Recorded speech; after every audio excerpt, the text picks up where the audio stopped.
Our last topic in trees is spanning trees.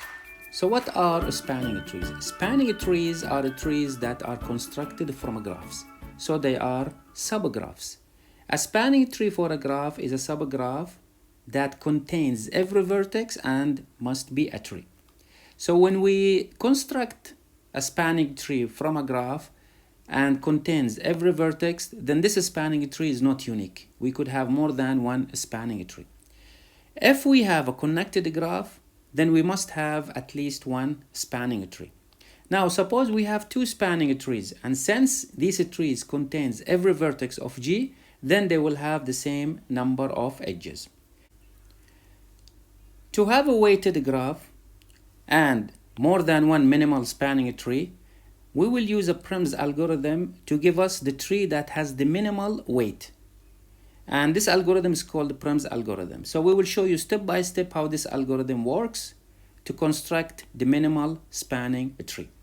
Now, to demonstrate on how to construct a spanning tree from a graph, consider the following example. Assume that this example is for road system, so it's a graph for road system. The vertices are the areas, and the edges are the roads connecting these areas.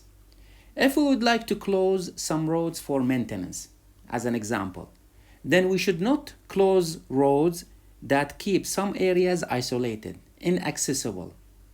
So imagine now we close this road and we close this road for maintenance. Then this area will be left isolated and inaccessible. So to guarantee that every area is connected to all other areas, then we need to construct a tree that contains all vertices. And this tree is called spanning tree. So randomly, let us construct a spanning tree. So for example, I will include these two vertices by the following tree. Now I cannot select this edge because it will form a cycle.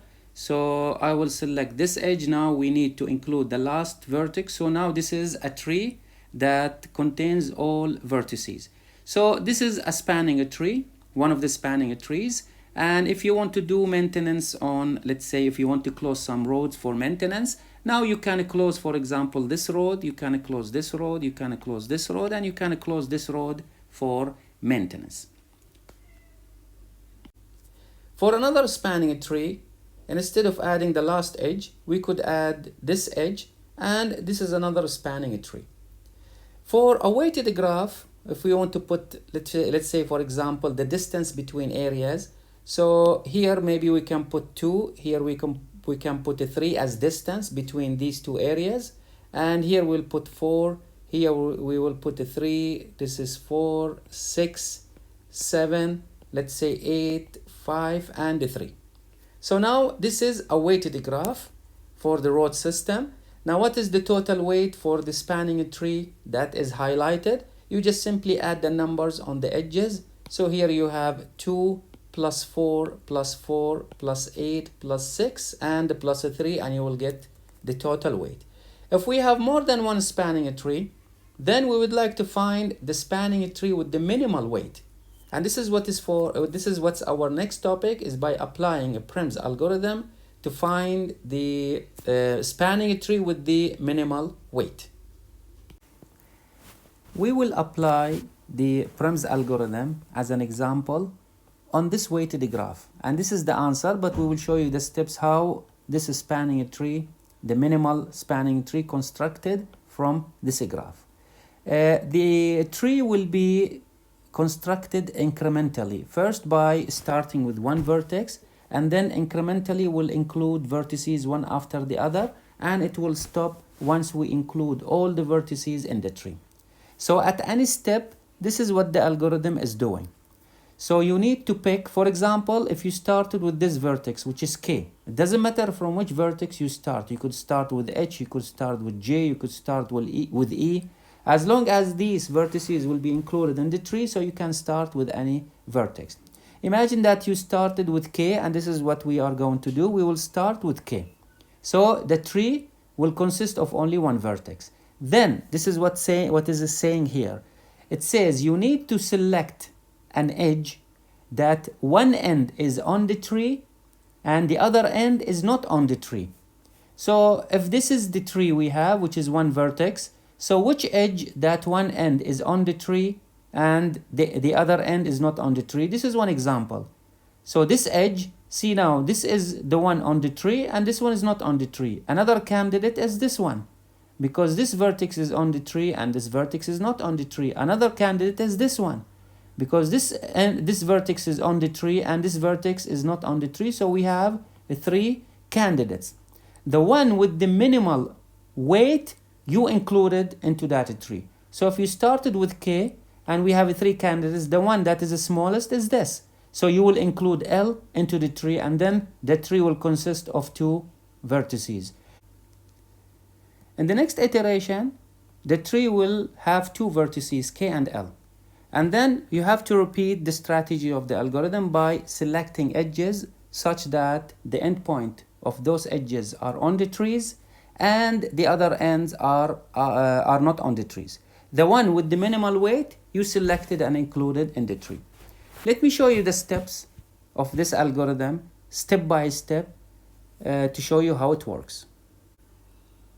So this is our graph, and here I'm going to write start with vertex K.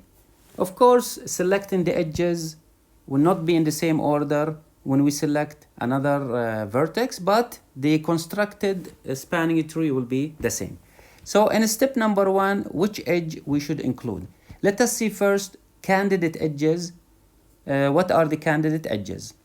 If we are selecting K, so I will just include it on the graph. Now we are including K.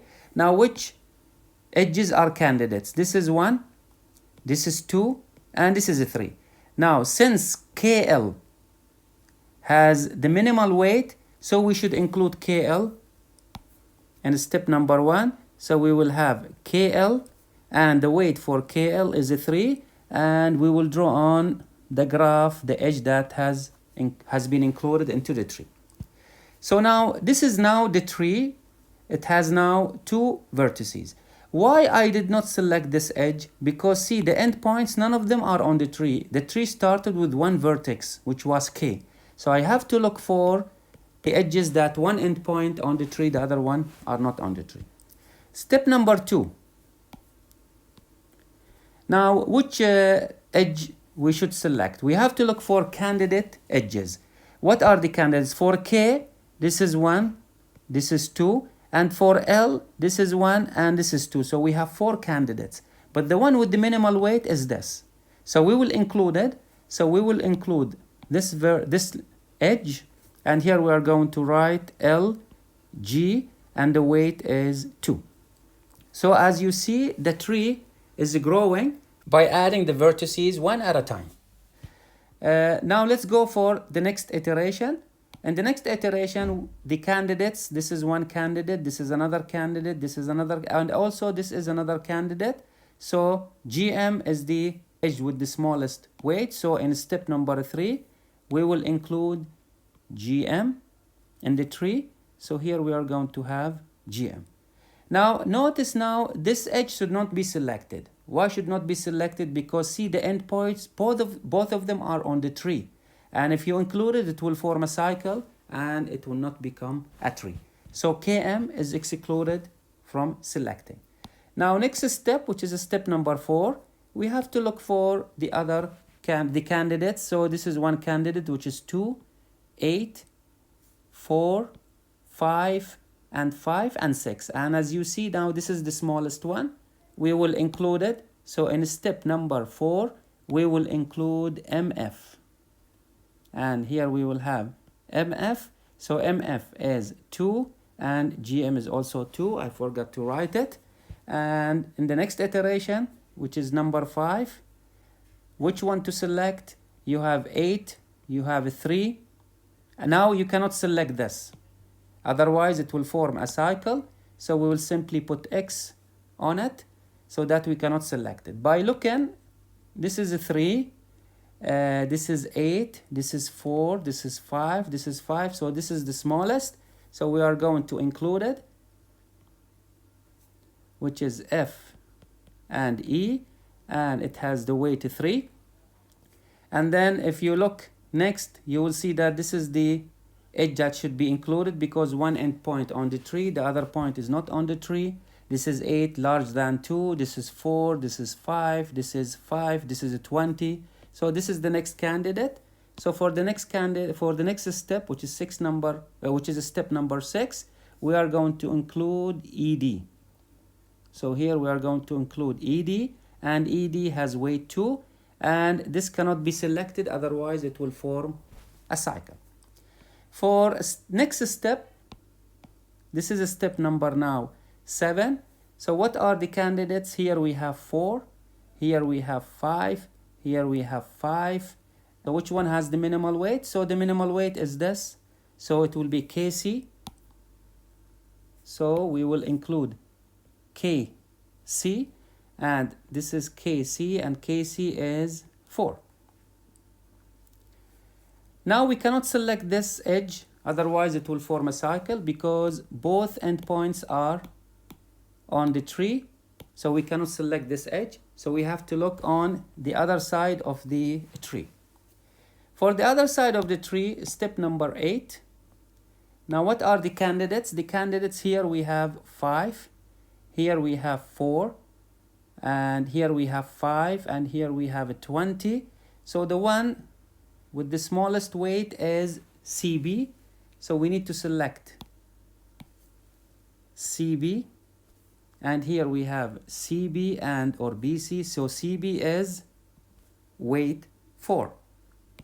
Next, this is 6, this is 6, this is 5, this is 5, and this is a 20. So we have 2 candidates with the same minimum weight.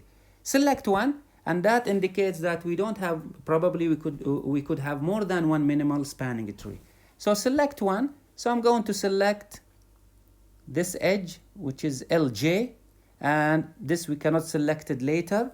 So we will have here LJ, and LJ is 5, and this is a step number 9.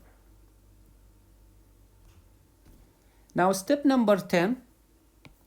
What are the candidates? This is a 3, this is 2, and this is 5. So this is the smallest one, which is 2.